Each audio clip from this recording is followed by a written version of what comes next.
지망생분들이 본인의 직업을 선택하실 때 프로젝트 중심이 어디에 있냐를 상상해보면 입지와 연봉, 업무 보람을 조금 예상해 볼 수 있어요. 그리고 채용 공고를 자주 들여다봐도 요즘 누구를 많이 뽑고 어떤 쪽이 유망할까를 예상해 볼 수 있죠.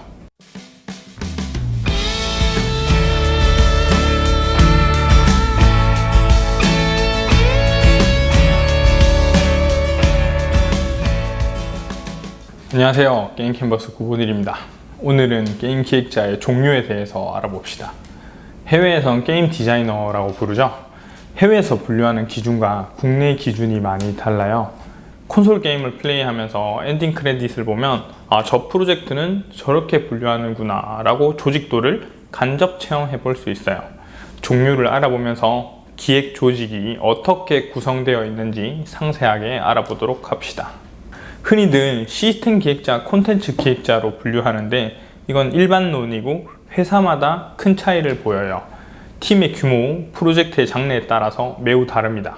직업 소개하는 정보나 다른 유튜브에서도 시스템 콘텐츠 기획자로만 분류해서 많이 아쉬워요. 실제 게임 회사에서 시스템 콘텐츠로 분류하는 곳은 기획자만 10명 이상인 다소 큰 프로젝트에서만 시행합니다. 우선 스타트업이나 중소기업에서는 웬만하면 기획자가 시스템 콘텐츠 구분 없이 모두 다 하는 편이에요. 기획자가 많은 곳에서는 UI 기획자, 시스템 기획자, 콘텐츠 기획자, 밸런스 기획자 등으로 나뉩니다. 지금 제가 만들고 있는 레이저존이라는 프로젝트 기준으로 예시를 들면서 업무 설명을 해드릴게요. 첫째, UI, UX 기획자에 대해서 알아봅시다. 주로 게임 내 UI 설계와 조작법 등을 담당합니다. UI 프로그래머와 UI 아티스트와 주로 협업을 하고 시스템 기획자들과도 협업을 하겠죠. 타 게임의 UI를 캡처하고 분석하고 스토리보드를 생산합니다. 이를 와이어프레임을 설계한다고 표현하기도 해요. 개발 도중 UI는 꽤나 많이 갈아엎히는 직군에 속해요. 시나리오 문자열을 제외하고 대부분 이들이 담당하게 됩니다. 데이터 생산은 다른 파트보다 적은 편이에요. 제가 주로 큰 회사를 다녔음에도 불구하고 UI, UX 기획자의 포지션은 딱 한 번밖에 보지 못했어요. 보통 시스템 기획하시는 분들도 UI 설계를 많이 맡아서 하기 때문이죠. UI 기획자가 분리되는 경우에는 시스템 기획자가 화면상의 정보만 전달하고 메커니즘만 신경 쓰게 됩니다. 주로 하는 작업물들은 이런 느낌의 기획서가 많이 만들어져요. 기획자가 제작한 이 결과물을 UI 아티스트를 거쳐서 이런 느낌으로 다시 재탄생하게 되는 거죠. 두 번째, 시스템 기획자입니다. 기획자 중에서 가장 개체수가 많아요. 시스템 이러니까 왠지 어려워 보여서 그런 건지 신기하게도 지망생 비율은 적어요. 이 직군은 게임 내 구조와 규칙 설계를 담당하는 직군입니다. 콘텐츠 디자이너가 많은 경우에는 이들이 직접 데이터 생산을 하는 경우는 없고요. 데이터 설계를 담당하고 있습니다. 10명 이하의 규모에는 시스템 기획자들도 테이블 작업을 하겠죠. 또 밸런스 기획자가 없는 회사에서는 시스템 기획자가 밸런스도 같이 담당하게 됩니다. 주로 클라이언트 프로그래머나 서버 프로그래머와 협업을 하게 되고요. 큰 회사에서는 시스템 기획자가 아티스트들이랑 말 섞을 기회가 많이 없어요. 주로 제작되는 결과물은 이런 느낌의 기획서들로 게임 내 채팅, 랭킹, 파티, 레이드, 매칭, 경매장이나 진화, 강화, 각성 등의 설계를 담당하고 있죠. 세 번째는 전투 기획자입니다. 부르는 용어가 가장 많이 다른 파트인데요. 100명 이상 되는 MMORPG나 MORPG에서는 캐릭터 기획, 몬스터 기획으로 나누기도 해요. 어떤 회사에서는 전투 기획자를 액션 기획자라고 부르기도 하죠. 프로젝트 초반에는 스킬 설계나 AI 설계 때문에 시스템 업무를 맡다가 어느 정도 시스템이 만들어지면 에디터나 스크립트를 쓰는 경우가 많아요. 데이터 생산량은 몬스터나 클래스가 많은 게임이면 어마어마한 업무 부자겠죠. 굳이 따지자면 전투 기획자는 시스템 콘텐츠 중에서 콘텐츠 기획자에 속합니다.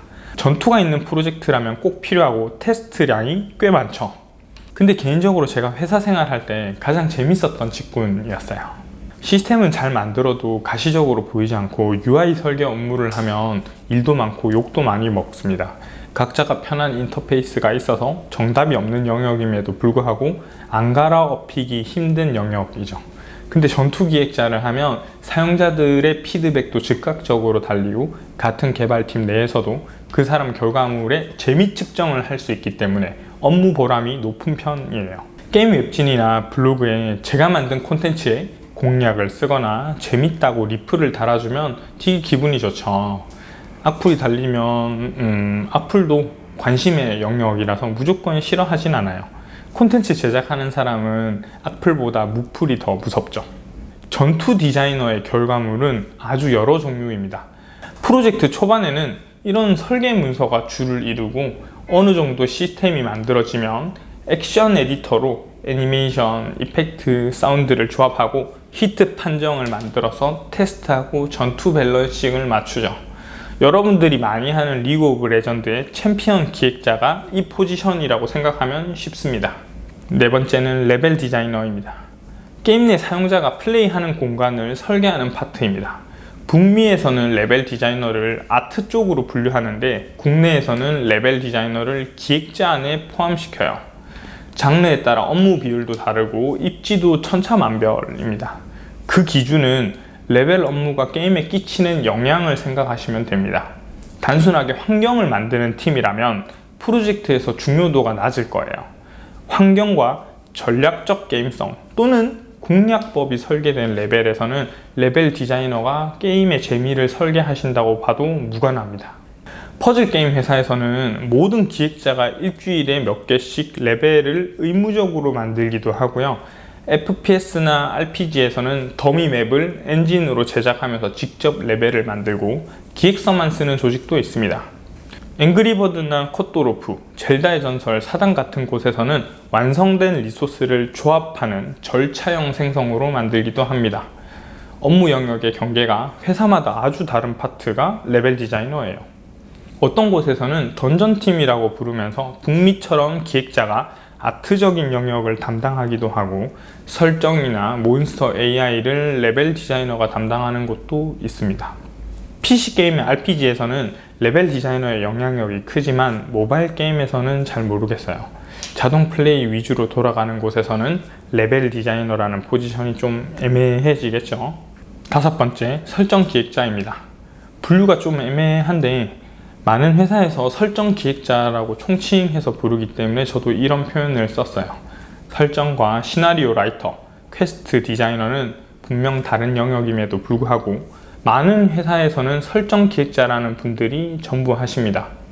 어떤 경우에는 시나리오 작가들한테 외주를 주기도 하고 이들도 레벨 디자이너처럼 업무 입지가 천차만별입니다. 프로젝트 중심에 스토리텔링이 있냐 없냐에 따라서 이들이 필요할 수도 있고 없을 수도 있죠. 지망생 개체수는 가장 많은 직군인데 현업인들의 개체수는 많지 않아요.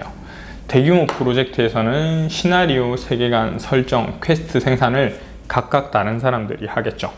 툴과 테이블 업무가 많고 스크립트 업무도 꽤나 많습니다. 여섯 번째, 밸런스 디자이너입니다. 지망생들이 많이 착각하는 영역이 밸런스 디자인이에요. 밸런싱은 모든 기획자들이 다 해요. 각자 파트에서 말이죠. 굳이 밸런스 기획을 나눈 곳에서는 콘텐츠 기획자들이 밸런싱 하기 좋은 환경을 만들어주는 파트예요. 밸런스 디자이너들이 테이블 수치를 일일이 수정하거나 하는 일은 별로 없어요. 엑셀을 엄청 하드코어하게 다뤄서 VBA나 C#, SQL 등으로 환경을 만들어주는 파트죠. 1차 데이터 기준을 밸런스 디자이너가 만들고 2차 데이터를 콘텐츠 기획자가 담당하는 것입니다. 현업인 개체수도 별로 없고 지망생 개체수도 별로 없어요. 개인적으로 국내 전망은 가장 좋은 파트라고 생각을 하고요. 분류는 전투, 성장, 경제로 세부적으로 나뉠 수가 있어요. 이런 결과물들을 제작해서 게임 내 데이터에 반영하고 테스트하는 업무를 이룹니다. 여기까지가 일반적으로 분류하는 기준을 알아봤고 좀 특수한 경우를 알아볼게요. BM 기획이나 시네마틱 연출, 그리고 이벤트 기획입니다. 회사마다 사업부의 영역이 달라요. 같은 회사라도 어떤 팀에서는 BM을 기획자가 담당하기도 하고 어떤 팀에서는 사업부에서 진행을 하기도 합니다. 회사에서 기획팀, 사업팀 상황에 따라 많이 다르고요. 시네마틱 연출 기획자는 게임 내 에디터를 사용해서 스토리텔링을 하기 위한 연출을 제작합니다. 설정 기획자가 담당하기도 하는데요. 위쳐3나 젤다의 전설, 야생의 숨결, 언차티드 같은 게임에 담당자가 따로 존재하겠죠. 우리나라에서도 블레이드 앤 소울이나 아이온, 로스트 아크급 대작에서는 시네마틱 연출을 많이 사용하죠. 이벤트 기획은 개발팀에서는 없고 라이브 중인 게임에서는 있을 수 있어요. 라이브 중인 게임이라고 할지라도 이벤트 상품 기획 이런 식으로 나누지 않고 그냥 전부 다 하는 기획자가 많긴 합니다. 글로벌 원빌드 프로젝트보다 특정 국가의 빌드를 전용으로 만드는 프로젝트에서는 기획자가 라이브를 직접 컨트롤하는 경우도 많습니다. 기획자의 종류에 대해서 알아봤는데요. 지망생분들이 본인의 직업을 선택하실 때 프로젝트 중심이 어디에 있냐를 상상해보면 입지와 연봉, 업무 보람을 조금 예상해 볼 수 있어요. 그리고 채용 공고를 자주 들여다봐도 요즘 누구를 많이 뽑고 어떤 쪽이 유망할까를 예상해 볼 수 있죠. 액션 타격감의 차별점을 보이고 클래스와 몬스터가 중요한 게임에서는 전투 디자이너, 맵에서 주는 재미가 크고 공략법이 타이트하게 설계된 곳에서는 레벨 디자이너, 스토리텔링을 중시하는 게임에서는 설정 기획자가 하드캐리하는 거죠. 밸런스 기획자나 BM 설계하는 사람들은 다들 없어서 못 뽑고요. 근데 전 개인적으로 세부적으로 분류하는 조직을 좋아하진 않아요. 업무에 재미가 있어야 되는데 하나만 1년 이상 하면 너무 지루하더라고요. 한 사람이 2가지에서 3가지 파트 이상 업무를 하고 자기 파트가 아니더라도 게임을 개선하기 위해서 치열하게 일하는 조직을 좋아해요. 그럼 다음 콘텐츠에서 뵙겠습니다. 이상입니다.